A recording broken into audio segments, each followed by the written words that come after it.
बिस्मिल्लाहिर्रहमानिर्रहीम। अस्सलाम वालेकुम नाज़रीन, आप यूट्यूब चैनल देख रहे हैं। मैं इमरान ख़ान हूँ। छठी मरतबा वज़ीर आला खैबर पख्तूनख्वा सुहेल अफरीदी पहुँचे अपने लीडर इमरान ख़ान से मिलने के लिए अडयाला जेल। उनके पास अदालती अहकामात थे और अदालत ने यह ऑर्डर दिया हुआ था कि अदालती अहकामात के मुताबिक इनकी मुलाकात करवाई जाए इमरान ख़ान से जेल में। लेकिन छठी मरतबा भी अदालती अहकामात को बूटों तले रौंद दिया गया और ये फैसला किया गया कि मुलाकात नहीं करवानी। तो 6 मरतबा एक शख्स पहुंचा अदालत में। वो लगातार हर हफ्ते अदालत जा रहा है और अदालत के अलावा वो अडयाला जेल जा रहा है और लगातार जा रहा है और फैसला अदालत का लेकर जा रहा है, लेकिन इसके बावजूद उसको मिलने नहीं दिया जा रहा। तो हुज्जत तमाम हो रही है। इसके बाद भी जब कभी सुहेल अफरीदी ने कहा कि मैं एहतजाज का रास्ता अपनाऊंगा, तो बहुत सारे टाउट्स मैदान में आ जाएंगे और वो कहेंगे जी मईशत तबाह होने लगी है, वो कहेंगे जी देखें ये ज़्यादती कर रहे हैं, वो कहेंगे देखें जी ये चढ़ दौड़े हैं। तो ये सारी चीज़ें उन्हें अभी देखनी चाहिए कि जब आप किसी को दीवार के साथ लगाते हैं, आईनी और कानूनी हक आप नहीं देते, जब आप अदालती अहकामात को बूटों तले रोन देते हैं, तो फिर लोगों के पास एहतजाज के अलावा कोई और रास्ता बचता नहीं है। पूरी दुनिया में ऐसा ही होता है ना, जहाँ जहाँ पे लोग एहतजाज का रास्ता अपनाते हैं वो सिस्टम से तंग आकर अपनाते हैं। उन्हें पता चल जाता है कि सिस्टम काम ही नहीं कर रहा। यहां से आगे सिर्फ एहतजाज एक ऐसी चीज है जो सिस्टम को काम करने पर मजबूर कर सकती है। तो बहरहाल सुहेल अफरीदी साहब गए और उनके बारे में 2-4 प्रोपेगेंडा थोड़े मैं आपको बताया दूं। एक तो यह है कि वफाकी हुकूमत के एक वजीर ने यह बात कंफर्म कर दी कि सुहेल अफरीदी की लगातार जासूसी की जा रही है। यानी पाकिस्तान की फेडरेशन लगातार एक वजीर आला की जासूसी कर रही है। जासूसी करना आज खुद एक नामुनासिब और गलत चीज़ है। आइन आपको आज़ादी का हक देता है, लेकिन अपने ही शहरियों की और ख़ास तौर पे एक वज़ीर आला की जासूसी करना ये इंतहाई नामुनासिब और घटिया हरकत है और जासूसी की जा रही है। ये फेडरेशन को कमज़ोर करने की एक साजिश तो हो सकती है, लेकिन ये पाकिस्तान को मजबूत करने का कोई काम नहीं हो सकता। उसकी वजह यह है कि जब आप इस किस्म की हरकतें करेंगे, एक सूबे के आईनी सरबराह की आप जासूसी करेंगे और फिर आप उसका बरमला इजहार भी करेंगे कि जनाब हम इजहार भी कर रहे हैं, हम बता रहे हैं कि हम इस शख्स की जासूसी कर रहे हैं, तो ये आप तौहीन कर रहे हैं उन 4.5 करोड़ लोगों की जिनका वो नुमाइंदा है, या उन वोटरों की जिन्होंने उनको वोट डाले हैं। ये तो लोगों ने एतमाद किया उनके ऊपर। आप होते कौन है जासूसी करने वाले? तो पाकिस्तान को कमजोर करने की साजिश है और ये कुछ नहीं है। एक सवाल पूछा गया वहां पर सुहेल अफरीदी से कि जनाब आप इतना रिएक्शन क्यों देते हैं, इससे तो बात बढ़ जाएगी। तो रिएक्शन जो है वो हमेशा एक्शन का होता है। तो इस पे सुहेल अफरीदी साहब ने बड़ा अच्छा जवाब दिया। उन्होंने कहा जी देखें, फिर इसीलिए तो मैं कहता हूं कि एक्शन बंद कर दें, जो गलत एक्शन लिए जा रहे हैं उन्हें बंद कर दें ताकि हमारी जानिब से रिएक्शन ना आए। और देखिए अभी भी सुहेल अफरीदी ना थोड़ा बैक फुट पे रहकर चीज़ें कर रहे हैं, अभी भी वो मौका दे रहे हैं मौजूदा निज़ाम को कि सुधर जाओ। मिसाल के तौर पे ये जो एक FIR सुहेल अफरीदी पर करवाई गई, सुहेल अफरीदी ने उसे नो बॉल पर फुल टॉस करार दिया। उन्होंने कहा जी इन्होंने मुझे नो बॉल के ऊपर फुल टॉस दे दिया, मैं चाहूं तो इसी FIR में इनकी दुर्गत बन सकती है, क्योंकि मामला तो बड़ा सादा सादा है ना। वो कहे आओ चलो मैं तुम्हें मस्जिद दिखाता हूं चल के। वज़ीर आला FIA की टीम को ले और लेकर चला जाए वहां पे, मकामी लोगों को इकट्ठा करे और उन्हें कहो जी FIA को बताओगे यहाँ पे क्या हुआ था। FIA के अफसरान के सामने बंदे लाकर पेश करें जो बताएं जनाब कि कुत्ते वाली स्टोरी क्या थी और मसाजिद पे कब्जे वाली स्टोरी क्या थी और मकामी लोग किस वजह से एहतजाज कर रहे थे। तो ये बात का बतंगड़ बन जाएगा और बात फिर काबू से निकल जाएगी। लेकिन सुहेल अफरीदी ने कहा जी हम इसको क्वाश करना चाह रहे हैं। यानी मेरी ज़ाती राय थी कि FIA को सुहेल अफरीदी अगर बुलाते और बुला के उनको इंटरव्यू देते और उनको फंसा लेते, बांध लेते और उन्हें कहते जी ये बंदे इनके भी इंटरव्यूज़ कर लो ज़रा जाके, और कहते जनाब कि इन बंदों से भी पूछो कि इन्होंने क्या देखा और क्या हुआ, तो FIA भी फंस जाती है, हुकूमत भी फंस जाती है। लेकिन वो यहाँ पे ऐसा लगता है कि उन्होंने मौका दिया और ये जो नो बॉल पे फुल टॉस थी, इस पे शॉट लगाने से सुहेल अफरीदी साहब ने गुरेज किया। एक और बड़ी अफसोसनाक चीज़ हुई नाज़रीन, ये बहुत ही तकलीफदेह चीज़ है। देखिए ये जो खैबर पख्तूनख्वा में जरगा बुलाया गया था ना, ये हुकूमत ने बुलाया था और स्पीकर ने बाकायदा सबको इकट्ठा किया था। एक मुल्क के अंदर ना अलग अलग तरह के लोग रहते हैं, अलग अलग शनाख्त के लोग रहते हैं, उनकी अलग अलग सोच होती है और किसी भी जमहूरी मुल्क में इस बात की इजाज़त होती है कि आप अपनी अपनी सोच के मुताबिक अपनी ज़िंदगी गुजार सकते हैं। चंद चीज़ें जिनको आप नहीं छेड़ सकते वो आइन के अंदर दर्ज होती हैं। मिसाल के तौर पे आप पाकिस्तान की नज़रियाती असास के ख़िलाफ़ नहीं जा सकते। आप यहाँ पे मजहबी रवादारी आपको रखनी पड़ेगी। चंद चीज़ें होती हैं जो आपकी लिमिट्स हैं, उनको आप क्रॉस नहीं करते। उसके अलावा आप अपना कोई भी नज़रिया रख सकते हैं। आप किसी भी पॉलिटिकल लीडर को अच्छा या बुरा कह सकते हैं। तारीखी वाक़यात और हक़ाइक़ को आप अपनी मर्ज़ी से बयान कर सकते हैं कि जनाब मुझे लगता है वो ऐसे नहीं ऐसे हुआ था। ये डेमोक्रेसी में इसकी इजाज़त होती है, दुनिया भर के ममालिक में इजाज़त है। हर तरह की डिबेट होती है पूरी दुनिया में।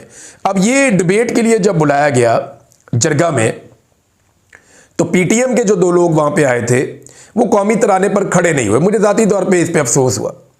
यानी हम पूरी दुनिया में जाते हैं, आज भी अभी मैं यहाँ से जाऊँगा, एक प्रोग्राम होगा वहाँ, स्पेशली मैंने उन्हें कहा कि जैसे ही नाते रसूल मकबूल सल्लल्लाहु अलैहि वसल्लम हो तो आपने उसके बाद कौमी तराना पाकिस्तान का जो है वो चलाना है। उससे हमें बड़ी एनर्जी मिलती है, तो अच्छा लगता है, हम सारे खड़े हो जाते हैं।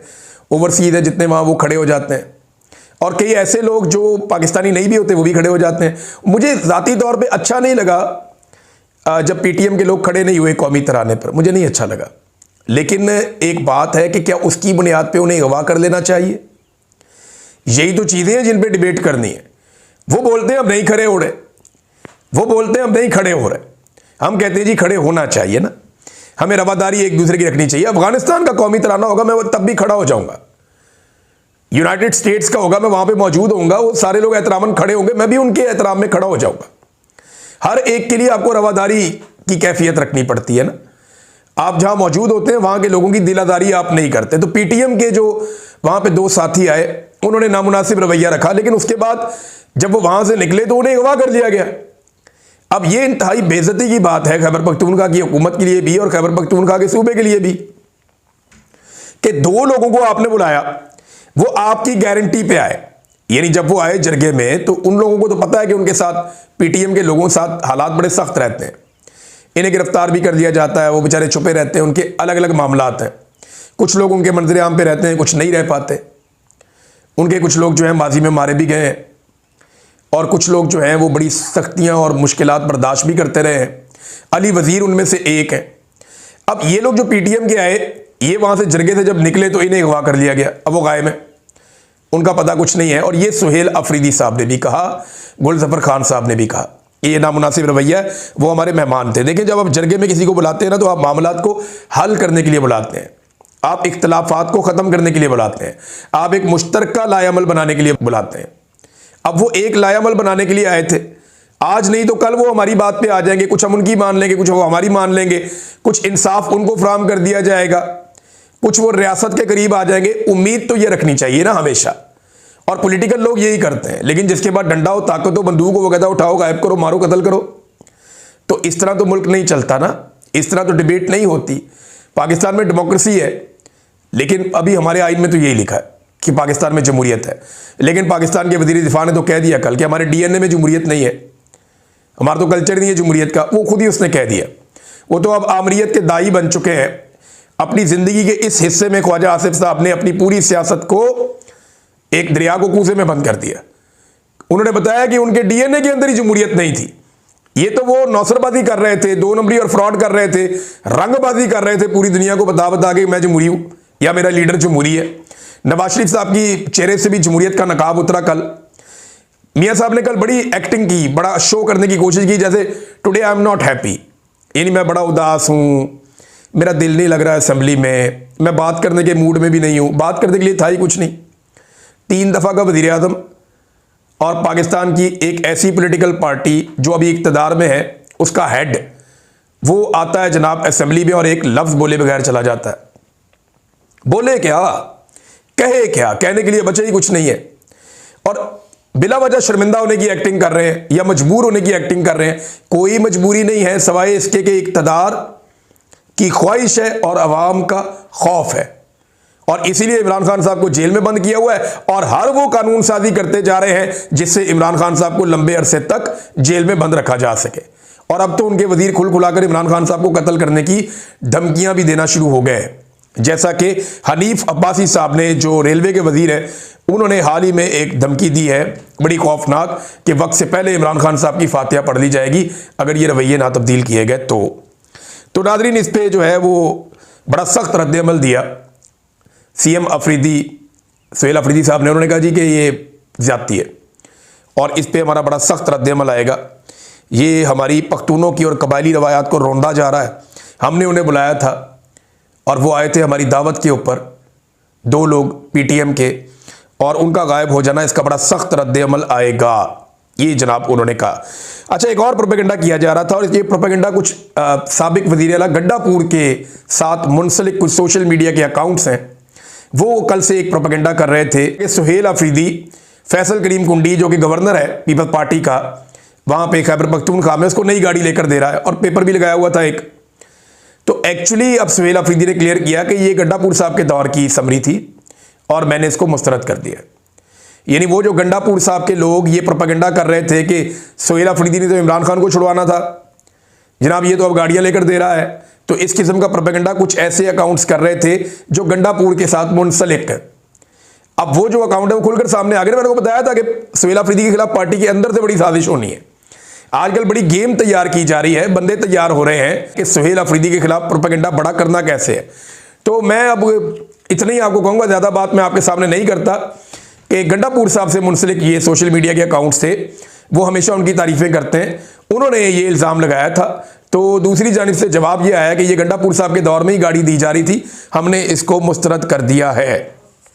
नाज़रीन, बैनुल-अक़वामी मीडिया ने कैसे रिपोर्ट किया एक्सटेंशन के मामले को और ये इस्तिस्ना के मामले को, लेकिन पाकिस्तान के मीडिया ने तो इसको ऐसे रिपोर्ट किया जैसे रिपोर्ट ही नहीं किया। मीडिया बात करता है कि जरदारी को ताहयात इस्तिस्ना क्यों मिल रहा है। मीडिया बात करता है कि जनाब ये अदलिया के साथ क्या हो गया, अदलिया को तबाह बर्बाद कर दिया। इन चीज़ों में बात करता है। 243 पर बात करने की किसी मीडिया वाले को इजाज़त नहीं है, खुलकर इस पर बात ही नहीं कर सकते। आर्मी चीफ को जो चीज़ें मिल गई हैं, इसके ऊपर एक बड़ा ज़बरदस्त पम्फलेट जारी किया गया है सोशल मीडिया पे और इसके अंदर सारी तफसीलात हैं। जो चीज़ें मिली हैं वो क्या है। 27वीं गैर आईनी तरमीम फ़र्द वाहिद का बिला एहतसाब मुतलक इक़्तिदार और इख्तियार। आइंदा आने वाले आर्मी चीफ के लिए जो मुमकिन अहदाफ होंगे वो क्या किया करेगा जब नया आर्मी चीफ आया करेगा। वो माजी के 3 साल के बरक्स आर्मी चीफ का ओहदा 5 साल का हो जाएगा। एक तो उसको ये फ़ायदा होगा। इसके बाद एक्सटेंशन की सियासी तगोदो से बचने के लिए वो खित्ते में एक नई जंग छेड़ेगा और फील्ड मार्शल बनने के बाद अपने मरते दम तक के लिए ये ओहदा लेकर ताहयात अमर हो जाएगा। इसके उसको फ़ायदे क्या होंगे। नंबर 1, उसका ओहदा ताहयात रहेगा। नंबर 2, ताहयात उसको मुराद मिलती रहेंगी। नंबर 3, ओहदे से बरतरफी तकरीबन नामुमकिन हद तक मुश्किल हो जाएगी। और नंबर 4, मुसल्लह अफवाज पर फील्ड मार्शल का मुकम्मल कंट्रोल हो जाएगा। नंबर 5, ताहयात इस्तिस्ना उसे मिल जाएगा, यानी मावरा अदालत कत्ल किया जाए, जबरी गुमशुदगियाँ की जाएं, करप्शन समेत हर किस्म की लाकानूनियत पर एहतसाब नामुमकिन हो जाएगा और बरतरफी का तरीक़ाकार सदर के मुआखज़े की तरह का, इम्पीचमेंट जैसे सदर की जाती है उस तरीके पर इन्होंने इस्तवार कर दिया है। यानी पाकिस्तान की 78 साल तारीख में आज तक तो ये नहीं हो सका। तो जो कौम मिलकर या जो मुल्क एक सदर को नहीं आज तक मुआखज़ा कर सका, वो एक आर्मी चीफ का मुआखज़ा क्या करेगा। क्या पिद्दी और क्या पिद्दी का शोरबा। और ओहदे से बरतरफी के लिए दोनों ऐवानों की 2/3 अक्सरियत दरकार होगी, जो कभी भी किसी भी जमात को नहीं लेने दी जाएगी। ये तो एस्टेब्लिशमेंट ने अब सोच रखा है।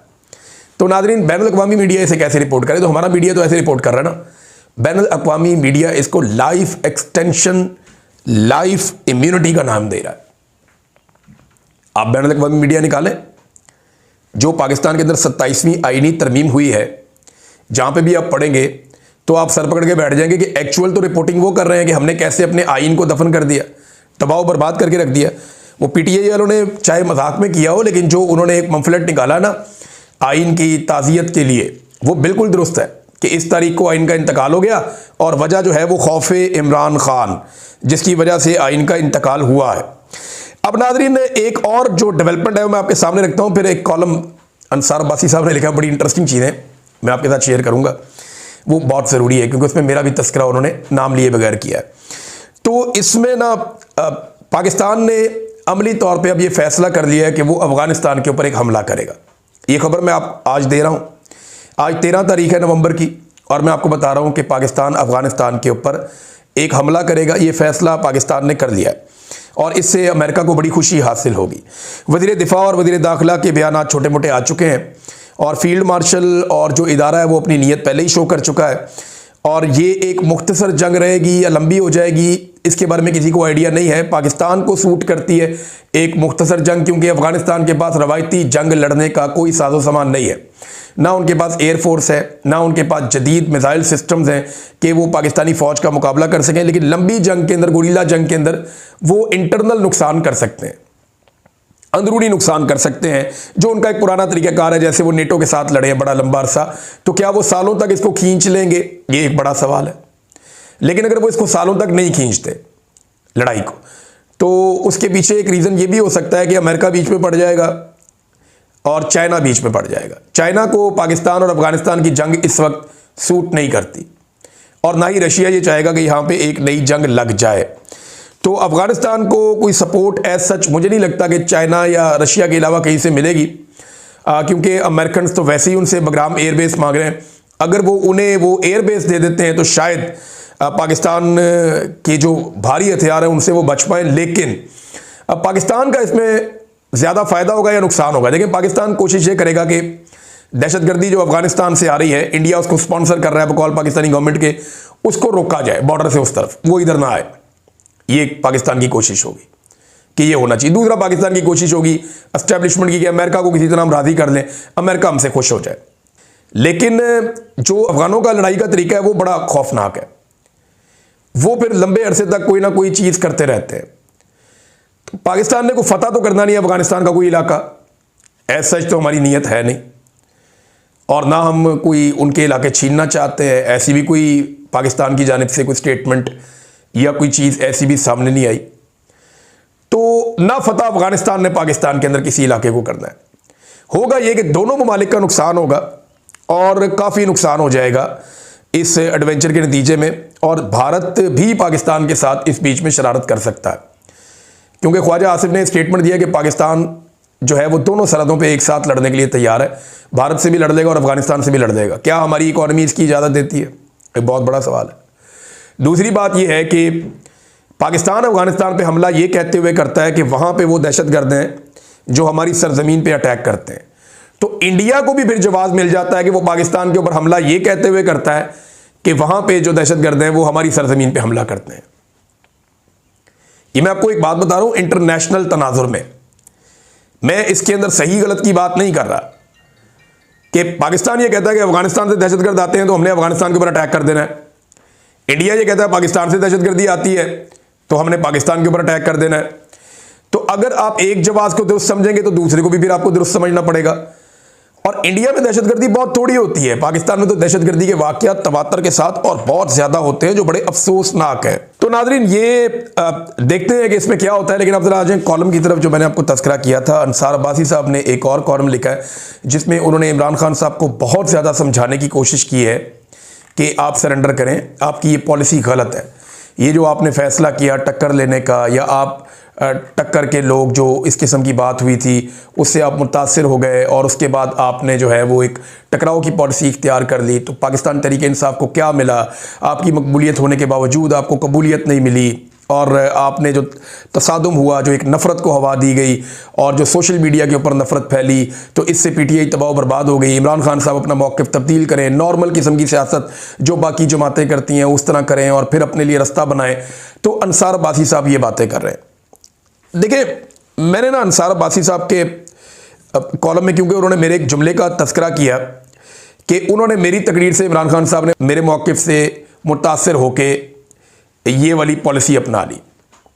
तो अब्बासी साहब इमरान खान लीडर है, वो नवाज शरीफ साहब की तरह नहीं है कि आप लोगों से मशवरा करके वो अपनी कोई ओपिनियन बना लेते हैं। मियाँ साहब, इमरान खान को अपनी ओपिनियन बनाने के लिए किसी दानिश्वर की, किसी तकरीर करने वाले की, किसी मोटिवेशनल स्पीकर की ज़रूरत नहीं है। आपने अपनी ज़िंदगी में इतनी किताबों के नाम नहीं याद रखे होंगे जितनी किताबें उसने पढ़ ली हैं। वो इतना बड़ा आदमी है और उसका नॉलेज आप लोगों से बहुत ज़्यादा है।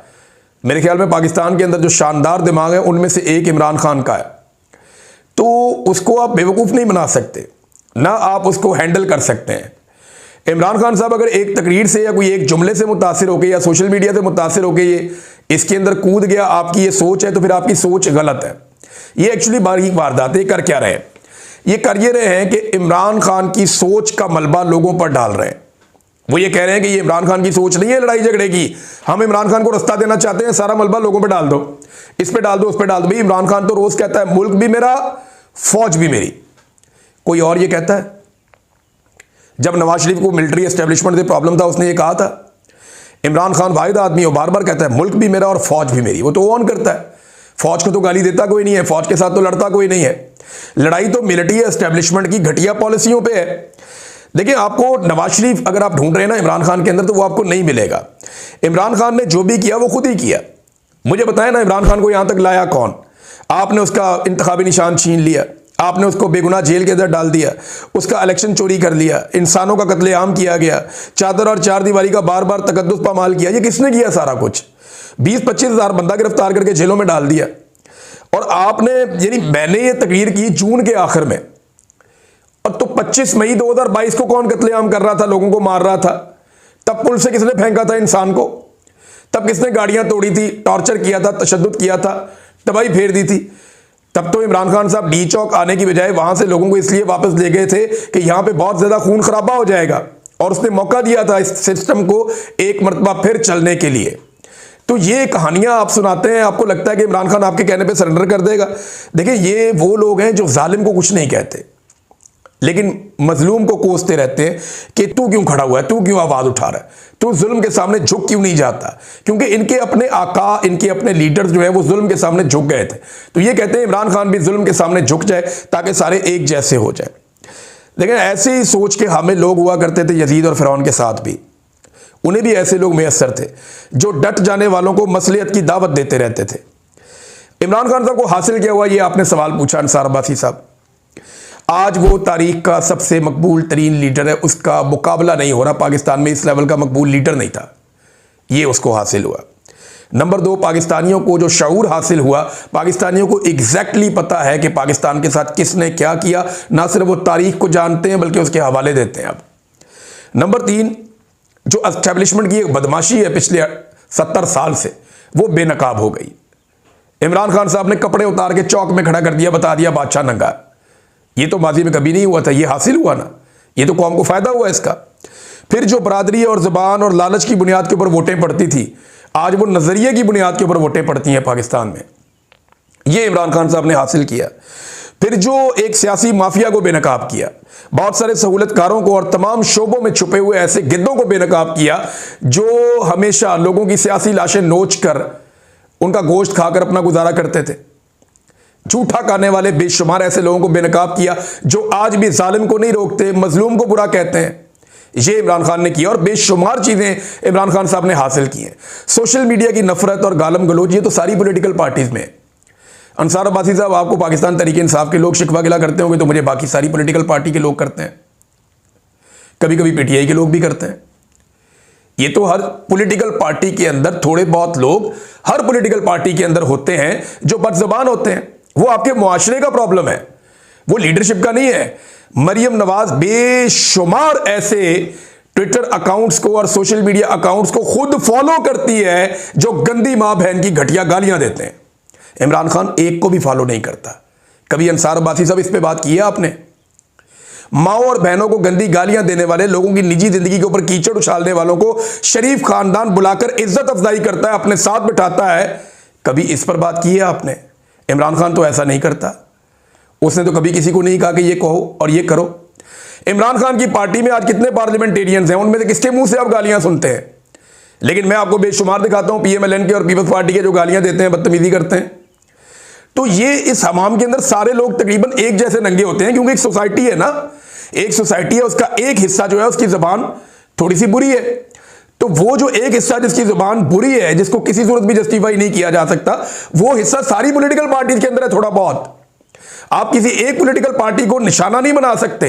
ये बारीक वारदात है जो आप लोग डालते हैं। आप देख लें जाकर कौन लोग गालियां देते हैं और क्यों गालियां देते हैं, आपको समझ आ जाएगी। अरशद शरीफ की लाश का मजाक कौन लोग उड़ा रहे थे? खुदा का नाम ले अंसार अब्बासी साहब, वहां पे आपकी जुबान नहीं खुलती। वजह सिर्फ एक है, ये लोग चाहते हैं कि क्योंकि नवाज शरीफ ने सरेंडर किया था तो इमरान खान भी सरेंडर कर दे। भाई मियां साहब ने सरेंडर करके इक्तदार ले लिया, इमरान खान साहब कहता है मुझे नहीं चाहिए फिलहाल। और अगर वो सरेंडर नहीं कर रहा तो ये तो अच्छी बात है कि पाकिस्तानी कम से कम इस एक अजाब से तो जान छूट जाएगी कि बंद कमरों के फैसले करो, मुल्क को जैसे मर्जी चलाओ।